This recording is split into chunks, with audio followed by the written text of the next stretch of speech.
ঠান্ডা জল খেতে অসুবিধা হচ্ছে, একটু ঈষদ উষ্ণ জল করে খান। সারা রাত আপনি যদি সেই লিকুইডেটর বা কয়েল জ্বালিয়ে ঘুমান, সেটা কিন্তু সিগারেট খাওয়ার চেয়ে অনেক ক্ষতিকর, সেটা হতে আপনার লাংসের জন্য। ভর্তি পেটে শুয়ে পড়লে কিন্তু খাবার হজমটা পুরোপুরি না হয়ে থাকলে সেই খাবার এবং অ্যাসিডটা কিন্তু আমাদের পেট থেকে গলার দিকে উঠে আসবে। 5টা-6টার সময় কিন্তু সবচেয়ে বেশি পরিমাণ খারাপ এয়ার কোয়ালিটি থাকে, কারণ সবচেয়ে ঠান্ডা থাকে ওই সময়টাতে। শীতকালে আমাদের কি হয়, একটা জল খাওয়ার টেন্ডেন্সি কিন্তু অনেক কমে যায়।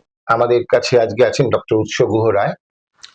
উনি এমডি ইন প্যাথোলজি, এবং ওনার সব থেকে যেটা বড় বৈশিষ্ট্য বলে আমি মনে করছি সেটা হচ্ছে যে উনি মেডিকেল সায়েন্সের সঙ্গে এআই নিয়ে বেশ কিছুদিন ধরে কাজ আরম্ভ করেছেন। আমার মনে হয় যে এই ধরনের কাজ যারা এমডি প্যাথোলজি করেছেন তারা খুব কম লোকই করছেন, যেখানে ডেটা অ্যানালিসিস বা সেখান থেকে মানুষের যে মেডিকেল সায়েন্সে ডায়াগনোসিসে কিভাবে আরো করতে পারা যায় বা ট্রিটমেন্ট কিভাবে আরো বেটার করা যেতে পারে সেটা নিয়ে উনি ইদানিং কাজ করছেন। তো আজ বাংলার যে আমাদের এখানে এসছেন এবং এখানের সঙ্গে ডুইং ডায়াগনস্টিক অ্যান্ড রিসার্চ ফাউন্ডেশনের একসঙ্গে যে একটা সাধারণ মানুষের জন্য আমরা যেটা বলতে চেয়েছি, যেটা এখন ভীষণ হচ্ছে, এখন এই শীত পড়েছে একটু, এবং তার সঙ্গে সঙ্গে আমরা দেখতে পাচ্ছি যে প্রচন্ড রকম মানে বড্ড বেশি ঘরে ঘরে আজকাল ওই গলা বসে গেছে, তারপরে কাশি হচ্ছে, সর্দি হচ্ছে, মাথা যন্ত্রণা করছে, এইগুলো সমস্যায় ভুগছে। তো আমরা জানার চেষ্টা করবো ডক্টর উৎসর কাছ থেকে যে এর মেন যে কি কারণে সাধারণ মানুষ এতে এত ভুগছেন, কেন এতটা ভুগছেন। স্পেসিফিক্যালি কলকাতায় ছাড়াও কিন্তু আমাদের যেগুলো সদর মানে যেগুলো টাউন আছে, লাইক আমাদের বহরমপুর, বর্ধমান, বাঁকুড়া, তখনও কিন্তু মানুষ ওখানে কিন্তু আমি দেখতে পাচ্ছি যে কলকাতার মতো না হলেও ওখানেও কিন্তু মানুষ ভুগছে। তো ডক্টর উৎস, আমি আপনাকে যেটা বলতে চাইছি যে যে এটা কি মানে এই যে এত এই মুহূর্তে মানুষ ভুগছে সর্দি কাশিতে, ঠান্ডা লাগা যেটাকে মানুষ বলে, প্রচন্ড ঠান্ডা লেগে গেছে, গলা ধরে গেছে, কাশছে, নাক দিয়ে জল পড়ছে, এটা কি ব্যাপারটাকে কি বলা যেতে পারে? প্রথমত যেটা হচ্ছে, এটাকে অনেকে আমরা সিজন চেঞ্জ বলে অনেক সময় মনে করি। তো খুব কমনলি দেখা যায় যখন এই গরম থেকে ঠান্ডার দিকে আমাদের টেম্পারেচারটা মুভ করছে, বা আবার যখন শীতকালের থেকে শেষের দিকে যখন শীত থেকে আবার গরমের দিকে মুভ করছে, এই সময়টা কিন্তু এই রকম সর্দি কাশির বাড়াবাড়িটা বারন্তরে দেখা যায় বেশি। তো এর কিছু কিছু কারণ আছে। প্রথমত যদি দেখা যায় যে টেম্পারেচার ফ্লাকচুয়েশন, একটা আমাদের দিনের বেলা এখন টেম্পারেচার মোটামুটি 25-26 ডিগ্রি সেলসিয়াস চলছে কলকাতা এবং তার আশেপাশে, এবং সন্ধ্যেবেলা বা রাতের দিকে সেটা নেমে যাচ্ছে প্রায় 15-16 ডিগ্রিতে। তো এই যে 10 ডিগ্রির একটা গ্যাপ, সেই 10 ডিগ্রি গ্যাপ সবসময় কিন্তু আমাদের শরীর অ্যাডজাস্ট করতে অসুবিধা হয়, বিশেষ করে যারা একটু প্রোন টু অ্যালার্জি বা প্রোন টু সিওপিডি বা অ্যাজমা যাদের আছে, বা বাচ্চা এবং বয়স্কদের ক্ষেত্রে। তো সেটা একটি কারণ। দ্বিতীয়ত কারণ হচ্ছে, ধরুন আপনারা অনেকেই আসছেন, ধরুন কলকাতায় কাজ করতে আসছেন সাবার্বস থেকে, বা একটু শহরতলি থেকে কলকাতায় কাজ করতে আসছেন, সকালবেলা খুব ঠান্ডা থাকছে, তো আপনারা সেখানে একটা সোয়েটার, মোটা সোয়েটার বা মোটা জ্যাকেট পরে বাসে বা ট্রামে ট্রেনে চেপে পড়ছেন। তো সেখানে এবার ভিড় বাসে, ভিড় ট্রেনে ঘাম হচ্ছে। এবার যখন আপনি কলকাতায় এসে নামছেন বা আপনার স্টপেজে নামছেন, সেখানে ঠান্ডা হাওয়াতে কিন্তু আপনার একটা সেই ঘামটা শুকাচ্ছে আপনার শরীরের মধ্যে। এবার এই টেম্পারেচারটা আরো আপনার শরীরে তখন কমে যাচ্ছে। এটার জন্য কি হচ্ছে, আপনার গলার যে মিউকোসা থাকে, যে মেমব্রেন থাকে, সেগুলো আরো ড্রাই হয়ে যায়, এবং সেখানে যখনই ড্রাই হচ্ছে মিউকোসাটা, সেখানে কিন্তু আপনার ইনজুরি হওয়ার বা সেখানে একটা ভাইরাস এবং ব্যাকটেরিয়ার ইজিলি সেখানটা মানে ইনফেক্ট করার চান্সটা বেড়ে যাচ্ছে। মানে ড্রাই হলে সম্ভাবনাটা বাড়ছে। এবং এই টেম্পারেচার ফ্লাকচুয়েশনটা অনেক সময় বডি নিতে পারে না। সেই জন্য সেটা চেষ্টা করতে হবে, যেটা একটা উপায় হতে পারে এই জন্য লেয়ারিং আমরা বলি। মানে হচ্ছে একটা মোটা জ্যাকেট বা একটা মোটা সোয়েটার না পরে একটা হাফ সোয়েটার, একটা উইন্ডচিটার এরকম ভাবে পড়তে, যেটা আপনি দরকার মতো খুলতে পড়তে পারবেন, এবং একটা টাওয়েল রাখা বা ছোট টাওয়েল রাখা, যাতে ঘামটা মুছে নেওয়া যেতে পারে, যাতে ঘামটা শরীরে না বসে। ঠিক আছে, এটা একটা নম্বর। বাহ, এটা ভালো একটা টিপস দিলেন আপনি। যারা এই যে পাবলিক ট্রান্সপোর্টে যাচ্ছেন, অর্থাৎ কিনা ভিড় মেট্রোতে বা ভিড় ট্রেনে বা ভিড় বাসে, তারা ওই সকালবেলায় যে মোটা জ্যাকেটটা পরে আসছেন, সেটা যখনই আবার টেম্পারেচার বেড়ে যাচ্ছে এখানে, মানে দিনের বেলা যেটা বললো 25 ডিগ্রি হয়ে যাচ্ছে, রাত্রিবেলা নেমে যাচ্ছে প্রায় 15 ডিগ্রিতে, 10-12 ডিগ্রি ফারাক চলে আসছে, সেখানে ওদিকে ওই মোটা জ্যাকেট তাদের শরীরের মধ্যে ঘাম ইত্যাদি গুলো বসে যাচ্ছে, যেটাকে আর দুটো সাজেশন আমরা পেলাম। একটা হচ্ছে লেয়ার্ড যদি আমরা পোশাক পরি, অর্থাৎ কিনা একটাই বড় বা খুব মানে ভারী কোনো গরমের পোশাক না পরে একটা হালকা একটা সোয়েটার পরলাম, তার সঙ্গে একটা উইন্ড চিটার নিলাম, এরকম যদি লেয়ার্ড হয় তাহলে টেম্পারেচার অনুযায়ী সেটাকে আমরা খুলে পরে নিয়ে ব্যবহার করলে তাহলে এই ঘাম বসার ব্যাপারটা সম্ভাবনা কমবে। এবং টাওয়েল একটা রাখতে, যে যখন আপনি বুঝতে পারছেন যে আপনার পিঠটা ঘেমে গেছে, ওইটাকে একটু মুছে নিলে এই গলার এবং যে শুকিয়ে যাচ্ছে বা এই যে সমস্যাগুলো আসছে শীতকালে এখন ঠান্ডা ঠান্ডা লেগে যাওয়ার ব্যাপারটা বা এই সর্দি কাশির ব্যাপারটা, সেটা কম হতে পারে, তাই তো? একদম। হ্যাঁ। তো এই যে কারণটা একটা হলো, তার আর এখানে অ্যাকচুয়ালি কারণটা কি, মানে শুধু ড্রাইটা যে হয়ে যাচ্ছে এইটাই কি, না কোনো পলিউশনের ব্যাপার আছে, অন্য কিছু আছে? খবর সবসময় আমরা দেখছি যে পলিউশন নিয়ে দিল্লিতে খুবই বাড়াবাড়ি হচ্ছে। একটা AQI বলে জিনিস আমরা অনেক সময় কিন্তু দেখতে পাচ্ছি, নিউজ চ্যানেলে দেখাচ্ছে। AQI মানে কি, এয়ার কোয়ালিটি ইন্ডেক্স। সেটা হচ্ছে আমাদের যে বাতাসটা আমাদের আশেপাশে রয়েছে সেটার কোয়ালিটি কিরকম, তার মধ্যে কত পরিমাণ ধূলিকণা হোক, ছোট ছোট পার্টিকেলস কত আছে, সেটার একটা ইন্ডেক্স। সেটা যত হাই নাম্বারস হবে তত কিন্তু আমাদের শরীরের পক্ষে, শ্বাসতন্ত্রের পক্ষে সেটা আরো খারাপ। ঠিক আছে, এবার দেখা যেতে পারে হয়তো দিল্লিতে অনেক বেশি, কিন্তু কলকাতাতেও কিন্তু সেটা নয়, খুব একটা কিন্তু কম নয়। ভ্যালুটা মোটামুটি এখন যদি আমরা দেখি, অ্যাভারেজ কিন্তু প্রায় 200-র কাছাকাছি থাকছে, হুইচ ইজ আনহেলদি। হ্যাঁ, এবার সেটা কেন থাকছে তার কিছু কারণ আছে। এক, যদি দেখা যায় যে শীতকালে আমাদের কি হয়, মাটিটা ঠান্ডা। মাটি ঠান্ডা হওয়ার কারণে কি হচ্ছে, মাটির কাছে যে বাতাসটা থাকছে সেটাও কিন্তু ঠান্ডা, এবং তার উপরের বাতাসটা কিন্তু গরম। এবার তাহলে কি হচ্ছে, যে আমাদের যে ধূলিকণাটা থাকছে বা যে ধুয়ো হচ্ছে, পলিউশন হচ্ছে, গাড়ির ধোঁয়া হচ্ছে, সেগুলো কিন্তু ওপরে উঠতে পারছে না। সেগুলো ওপরে উঠতে না পারার পরে কি হচ্ছে, নিচে থেকে যাচ্ছে। নিচে কি, নিচের লেভেলটা যেখানে আমরা ঘুরে বেড়াচ্ছি, যেখানে আমরা হাঁটছি, সবসময় যেখানে আমরা কাজ করছি, সেই লেভেলে কিন্তু ধূলিকণাটা আটকে যাচ্ছে। এটাকে আমরা অনেক সময় বলি স্মগ বলে দেখতে পাই। সকালবেলা দেখতে পাই যে একটা ধোঁয়াশার মতো হয়ে রয়েছে, সেটা কিন্তু পুরোপুরি কুয়াশা নয়। কুয়াশা নয়, সেটা কিন্তু ধোঁয়াশা অ্যাকচুয়ালি। এবং এটার সাথে আরেকটা জিনিস অ্যাড হয়, সেটা হচ্ছে অনেক সময় আমরা দেখি এই শীতকালে আবর্জনা হোক, একটু গ্রামের দিকে, শহরতলির দিকে কিছু ওই পুরনো ঘাস টাস পাতা পোড়ানো হচ্ছে। তো এইগুলো কিন্তু এই ধোঁয়াশাটার সাথে আরো অ্যাড করে আমাদের যে ওভারঅল যে পলিউশনের লেভেলটাকে, এয়ার কোয়ালিটিটাকে আরো খারাপ করে দিচ্ছে।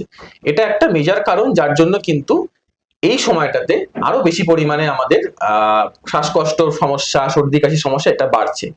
তো এখান থেকে একটা কিছু ওয়ে আউট হতে পারে, যেটা ধরুন আমরা একটা নর্মাল সার্জিক্যাল মাস্ক পরা। মাস্ক মানে আমরা ভাবছি হয়তো কোভিড এর ব্যাপার, কিন্তু মাস্ক মানে কিন্তু কোভিড নয়। মাস্ক কিন্তু আপনার একটা ফিল্টারের মতো কাজ করছে, যেটা আপনার নাক মুখ দিয়ে যে বাতাসটা আমরা নিচ্ছি সেটা অনেকটা পরিমাণ ফিল্টার করে দিচ্ছে, যাতে ধূলিকণা হোক, ধুলো হোক, কিছুটা পরিমাণ ব্যাকটেরিয়া ভাইরাসকে আমরা বাদ দিতে পারছি। মানে রাস্তাঘাটে যখন বা পাবলিক এতে ট্রান্সপোর্টে যখন একদম। যাচ্ছে তখন একটা ছোট্ট মাস্ক, একটা সার্জিক্যাল মাস্ক পরতে হবে। আপনাকে N95 যদি নাও পড়তে চান, একটা নর্মাল সার্জিক্যাল মাস্ক ইউজ করুন, স্পেশালি যখন আপনি বাইরে ট্রাভেল করছেন বা পাবলিক ট্রান্সপোর্টে ট্রাভেল করছেন। সেকেন্ড হচ্ছে, অনেক সময় আমরা বয়স্ক লোকেরা হচ্ছে সকালবেলার দিকে মর্নিং ওয়াকে যাই। মর্নিং ওয়াকে দিয়ে 5টা-6টার সময় যাবে সকাল যাওয়ার, মানে আমাদের জেনারেলি আমরা যেয়ে থাকি। কিন্তু 5টা-6টার সময় কিন্তু সবচেয়ে বেশি পরিমাণ খারাপ এয়ার কোয়ালিটি থাকে, কারণ সবচেয়ে ঠান্ডা থাকে ওই সময়টাতে। ফলে ওই সময়টা পুরোটাই স্মগের পরিমাণটা বেশি, স্মগের পরিমাণটা সবচেয়ে বেশি থাকে। তাহলে কি করতে হবে, রোদ ওঠার পরে মোটামুটি 7টা-8টা নাগাদ আমাদেরকে কিন্তু যেতে হলে ওই সময়টা যাওয়া দরকার। অত সকালে নয়, অত সকালে না গিয়ে 7টা-8টা নাগাদ আপনি যান, তখন একটু রোদ উঠলে, টেম্পারেচারটা একটু উঠলে, তখন স্মগটা হয়তো একটু ক্লিয়ার হবে। এবং যদি আপনি পারেন তাহলে একটা মাস্ক ইউজ করতে, তখনও সেটা আপনার কিন্তু লাংসের পক্ষে অনেকটাই সুবিধা দেবে। আরেকটা যেটা ব্যাপার, তাহলে দেখা যাচ্ছে যে এই যে মর্নিং ওয়াক তাহলে যদি পরে করা, এছাড়া আর কি কি কারণ আছে বলে আপনি মনে করছেন? আচ্ছা, আর কিছু কারণ যেরকম হতে পারে, যেরকম শীতকালে আমাদের কি হয়, একটা জল খাওয়ার টেন্ডেন্সি কিন্তু অনেক কমে যায়। হ্যাঁ, কারণ আমাদের জল তেষ্টা পাচ্ছে না, তো আমরা ভাবছি জল খাওয়ার দরকার নেই, যাতে শরীরে তেষ্টা নেই। কিন্তু এটা না হলে কি হয়, শরীরে যদি জলটা কম যায়, যেটা বলছিলাম, শরীরে যে মিউকোসা গুলো থাকে সেগুলো কিন্তু আমাদের শুকিয়ে যেতে থাকে। এবার সেগুলো শুকিয়ে গেলে কি হবে, সেখানে ধরুন যে সিক্রেশনস গুলো আছে, যে মিউকাসটা আছে, সেটা কিন্তু শক্ত হয়ে ঘন হয়ে যাচ্ছে। ফলে যাদের ধরুন একটু কাশি আছে, সেই কাশির যে কফটা সেটা আরো ঘন হয়ে যাচ্ছে। যাদের ধরুন কাশি নেই, তাদের ক্ষেত্রে ওই মিউকাসটা কিন্তু একটা ঘন হয়ে যাচ্ছে, এবং এই ঘন যে কফটা হচ্ছে সেটাকে বার করতে অসুবিধা শরীর থেকে কাশ কেসে। এবং সেটা আর একটা সমস্যা কি, সেই ঘন কফটাতে ইজিলি ব্যাকটেরিয়া এবং ভাইরাস কিন্তু গ্রো করতে পারে। তো জল আমাদের কিন্তু অ্যাডিকুয়েট পরিমাণ খেতে হবে। যদি কারোর কিডনি সমস্যা বা হার্টের সমস্যা না থাকে, তাদের ক্ষেত্রে কিন্তু অ্যাটলিস্ট 2 থেকে 3 লিটার জল মোটামুটি হিসাব করে খেতে হবে।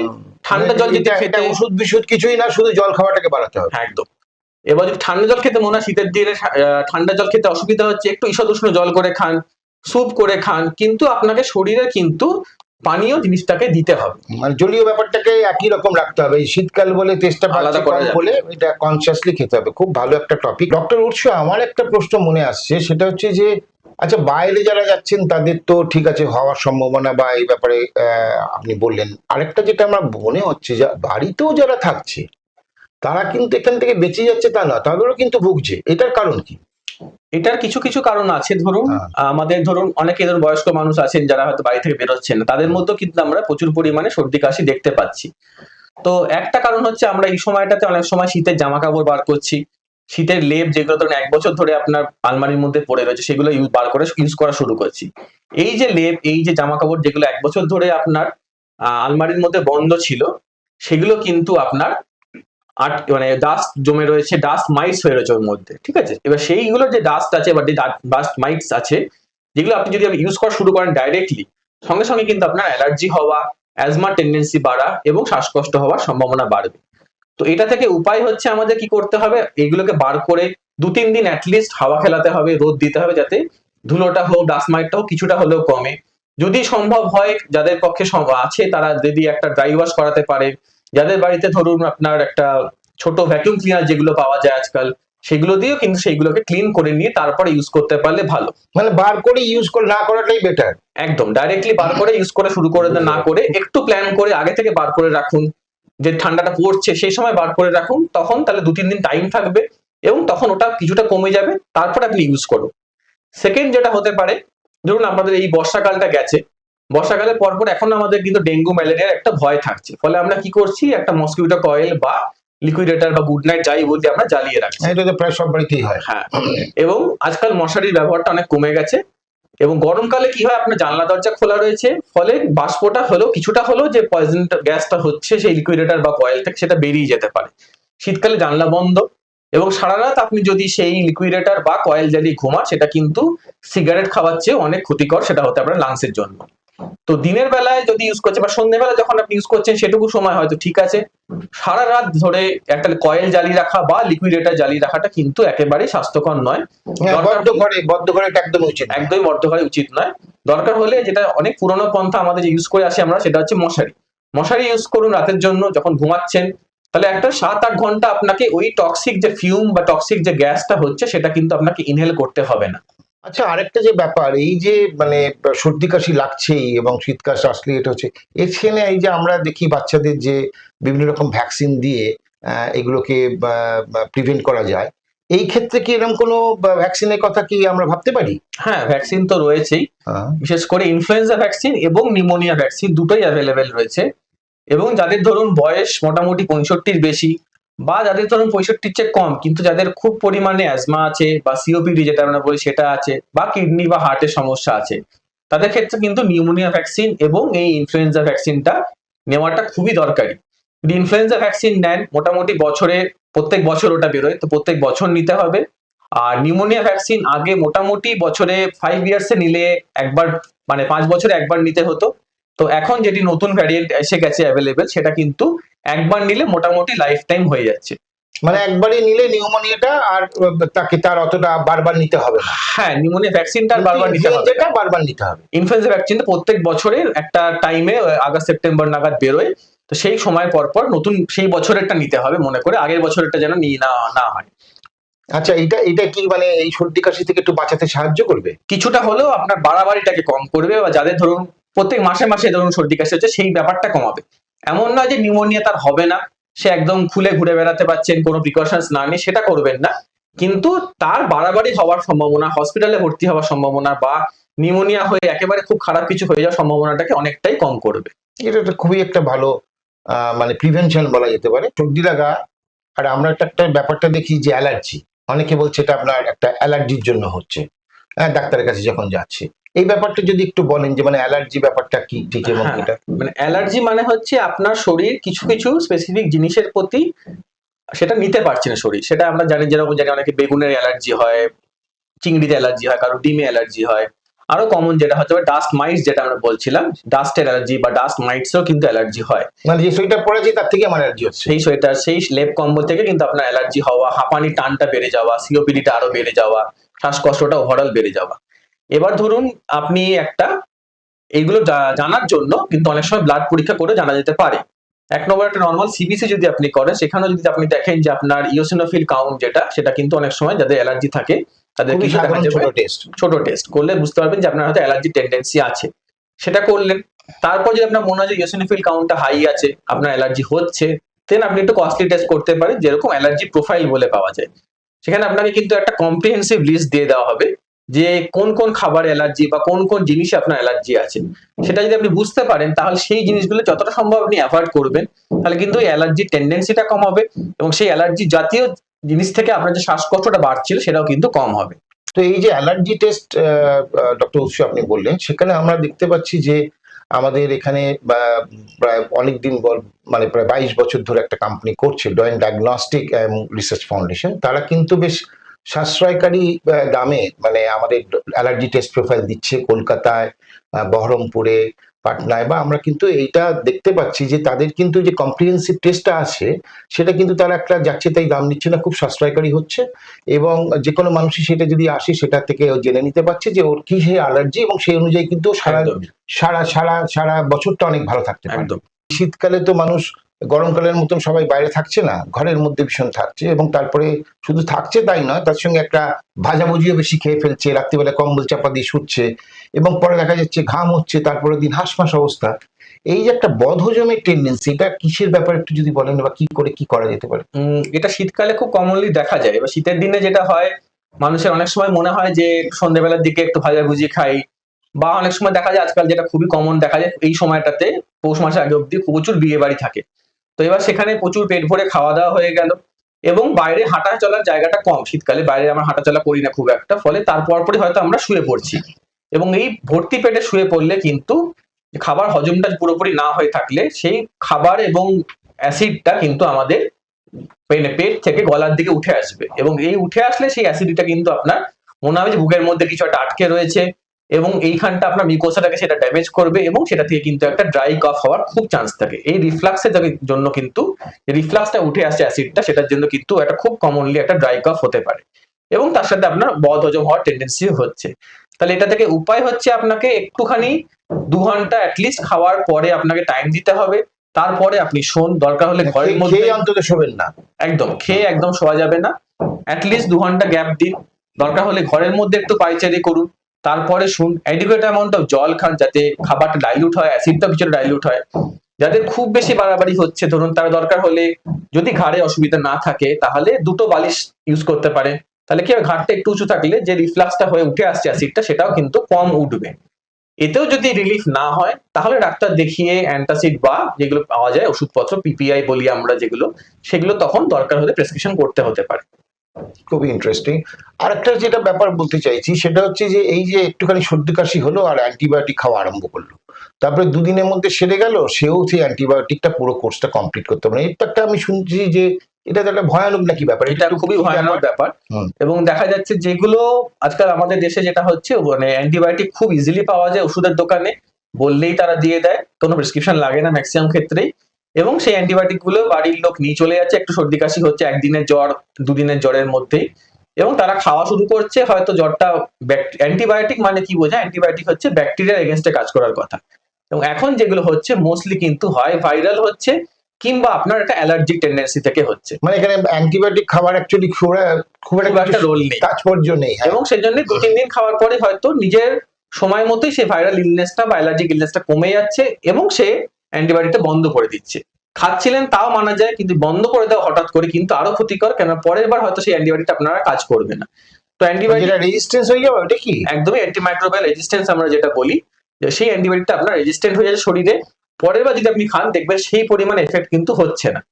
তাহলে আমাদের করতে হবে কি, আপনার ডাক্তার দেখিয়ে ওষুধ খাওয়া সবসময় ভালো, নিজের থেকে ওষুধ কাউন্টারে গিয়ে খাবেন না, এবং 1 দিনের জ্বর 2 দিনের জ্বরের মধ্যে যেন শুরু না হয় অ্যান্টিবায়োটিক, সেটা নিজেকেও খেয়াল রাখতে হবে। আর আর নিজে নিজের ডাক্তারি না করাই ভালো। নিজে নিজে ডাক্তারি একদমই করা উচিত নয়। এবং আর একটা ইম্পর্টেন্ট ব্যাপার যেটা হচ্ছে কাশি হচ্ছে আমি একটা কফ সিরাপ দোকান থেকে নিয়ে গিয়ে বলে একটা কাফ সিরাপ দাও, এটা তো খেয়ে খুবই নিলাম। কমন হচ্ছে, হ্যাঁ। খুবই কমন হচ্ছে। এবং কাফ সিরাপের কিন্তু দুরকম, ব্রডলি দেখতে গেলে দুরকম হয়। কিছু থাকে যেগুলো কফটা যাদের থাকছে তাদের জন্য, কিছু থাকে যাদের যাদের শুকনো কাশি তাদের জন্য। এবার যদি আপনি উল্টো খান, ধরুন আপনার কফ হয়েছে, এবার আপনাকে দোকানদার একটা শুকনো কাশির ওষুধ দিয়ে দিল, তাতে কি হবে, আপনার কফটা আরো শরীরে বসে যাচ্ছে, লাংসের মধ্যে আরো বসে যাচ্ছে। এরপরে কি হবে, আপনার নিউমোনিয়া হওয়ার চান্স, সত্যি সত্যি যেটা আপনার ভাইরাল ছিল সেটা আসতে ব্যাকটেরিয়াল হয়ে গিয়ে আরো বাড়াবাড়ি এরকম হয়ে যেতে পারে। তো কাফ সিরাপ চয়েস করাটা খুব বেশি দরকার, ঠিক মানে মতো। এটাও নিজে নিজে সিদ্ধান্ত না নিয়ে ডাক্তারের পরামর্শ নিয়ে করা উচিত। একদমই, ডাক্তারবাবুকে দেখিয়ে কি রকমের কাশি হচ্ছে সেটা বুঝে তারপরে সেই পরিমাণে আপনাকে কাশিটা কিন্তু খেতে হবে। হ্যাঁ, নালে উল্টো হয়ে গেলে অসুবিধা হয়ে যাবে। সিওপিডি পেশেন্ট মানে অ্যাজমা পেশেন্ট যারা, তারা ইনহেলার নেন, এই যে ইনহেলারটা নেন, এটা সম্পর্কে কিন্তু একটা কেমন যেন ভয়ের ব্যাপার আছে, বা এই ব্যাপারটা এটা একটুখানি যদি আপনি সবাইকে বলেন। হ্যাঁ, এবার দেখা যাচ্ছে যে ইনহেলার নিলে লোকের মধ্যে একটা ভয় আছে যে ইনহেলারটা হয়তো আমাকে একটা আসক্তি তৈরি করবে, আমাকে ইনহেলার নিয়ে সারা জীবন চালাতে হবে। ইনহেলার একবার নেওয়া শুরু মানে হয়তো আমার লাস্টে চলে এসছে, আমাকে সারা জীবন ইনহেলার নিয়ে চালাতে হবে। এটা কিন্তু একদমই ভুল ধারণা। অনেক বাচ্চাদের ক্ষেত্রে দেখা যায় তারা ইনহেলার নিচ্ছে, একটু বড় হয়ে যাওয়ার পর তাদের আর ইনহেলার লাগছে না। বা কারো ধরুন অ্যাকিউট একটা ফেজ চলছে, অ্যাকিউট একটা অ্যাজমার অ্যাটাক হয়েছে, সেই সময় ধরুন 10-15 দিন আপনি ইনহেলার নিলেন, বা যে নিতে পারছেন না সে নেবুলাইজার নিলেন, কিন্তু তারপরে কিন্তু তাকে আর সারা জীবন হয়তো ইনহেলার নাও নিতে হতে পারে। তো মানে এটা ডাক্তারি পরামর্শ ছাড়া তো নিজের সিদ্ধান্ত নেওয়া উচিত না। না, ডাক্তারি পরামর্শ ছাড়া একেবারেই কোন সিদ্ধান্ত। ধরনের ইনহেলার, তার তো অনেক রকম ভ্যারাইটি আছে না, একটু যদি বলেন। হ্যাঁ, যদি ধরুন আপনি ইনহেলার মানে 2-3 প্রকারের হয়, কিছু থাকে একদম শর্ট অ্যাক্টিং যেগুলো দিনে আপনি 3-4 বার নিতে পারেন, কিছু থাকে এমনি স্টেরয়েড বেস, সেগুলো আপনি দিনে 2 বার বা 3 বারের বেশি নেওয়ার দরকার নেই। তো সেটা সবসময় আপনি আপনার ডাক্তারকে জিজ্ঞেস করেই নেবেন। এবং ইনহেলার নেওয়ার আরেকটা মেইন সুবিধা হচ্ছে কি, যে আপনার যে ইনহেলারের মধ্যে যে ওষুধগুলো আছে সেগুলো যদি আপনি ট্যাবলেট বা ক্যাপসুল ফর্মে খান, সেগুলো আপনার রক্তে যাচ্ছে, তার সাইড এফেক্ট কিন্তু অনেক বেশি। সেখানে আপনি যদি ইনহেলার হিসাবে নিচ্ছেন, সেটা কিন্তু শরীরে খুব একটা যায় না, যেখানে দরকার সেই লাংসে আপনার যাচ্ছে। তো লাংসে গেলে সেখানে যেখানে কাজ দেওয়ার দরকার সেখানেই কাজ করছে, শরীরের সাইড এফেক্ট কিন্তু অনেকটাই কম। বাহ, এটা মানে এটা অনেক সুবিধাজনক। অনেক সুবিধা, অনেক সেফ। ওভারঅল আপনার কিন্তু দরকার হলে নিতে হবে, অবভিয়াসলি ডাক্তারকে দেখিয়ে নিতে হবে কি কি নিতে, মানে কোন কোন ইনহেলার কখন নেওয়া দরকার সেই হিসাবে। মানে এটা শ্বাসকষ্ট যদি হয় তাহলে এই ইনহেলার মানুষকে কিন্তু সাময়িকভাবে নিলেও তার একটা রিলিফ হতে পারে, এবং সেটা ওই যেহেতু একদম প্রথমেই তার লাংসে চলে যাচ্ছে, অর্থাৎ তার শরীরে রক্তের সঙ্গে মিশছে না বলে তাতে সাইড এফেক্টও কম। একদমই। তো আমরা আজকে খুব সুন্দর একটা আলোচনা দেখলাম যে এই শীতকালীন যে সমস্যা মানুষের ভুগছে তার জন্য। তাহলে আমরা এটাকে যদি এখন শেষ করতে চাই, তো ডক্টর উৎস আপনি এটাকে মানে যেটা আমরা আলোচনা করলাম একটা, তাহলে কি কি ব্যাপারে আমরা কি, আপনি টোটালটা একটু সামারি করে বলেন আমাদের। প্রথমত হচ্ছে এই সময়টা আমাদের যেহেতু দেখছি একটা ওভারঅল টেম্পারেচার ফ্লাকচুয়েশন আছে, তাহলে আমাদের একটা কিছু প্রিকশনস নিতে হবে। যে খুব ভোরে বেরিয়ে পড়লাম, যদি খুব ভোরে বেরোতেও হয় কাজের জন্য, তাহলে একটু মাস্ক ইউজ করা। সেকেন্ড হচ্ছে যেটা লেয়ারিং করে কাপড় পরা, যাতে প্রচন্ড ঘেমে টেমে ভেতরে গেলাম, ঘামটা বসে আছে শরীরে, সেটা অ্যাভয়েড করা। অ্যাডিকুয়েট পরিমাণে জল খেতে হবে, যদি না কোনো জল খাওয়ার রেস্ট্রিকশন থাকে, তাহলে জলটা যাতে আমার শরীরে মিউকাস মেমব্রেনটাকে ড্রাই না করে দেয়। হ্যাঁ, ওভারঅল। এবং হচ্ছে আপনাকে শরীরে মানে অসুবিধা বুঝে ডাক্তার দেখিয়ে ওষুধ খাওয়া। নিজের ইচ্ছা মতো কাপ সিরাপ কিনে আনলাম, নিজের ইচ্ছা মতো অ্যান্টিবায়োটিক কিনে আনলাম, সেটা না করা। এবং যদি দরকার হয়, ডাক্তারবাবু যদি লেখেন যে আপনার একটা ইনহেলারের দরকার বা আপনার নেবুলাইজারের দরকার, তাহলে কিন্তু সেটা নিতে হবে, অহেতুক ভয় না পেয়ে। মানে সেটাকে কিন্তু আপনার তাহলে বাড়াবাড়িটা বেশি হবে, আপনার নিজের স্বাস্থ্যটা কিন্তু অনেক তাড়াতাড়ি ফিরে আসবে যদি আপনি দরকার মতো ইনহেলার নেন, দরকার মতো ওষুধগুলো খান, রাদার দ্যান নিজের মতো ইচ্ছা মতো খাওয়াচ্ছে। ধন্যবাদ।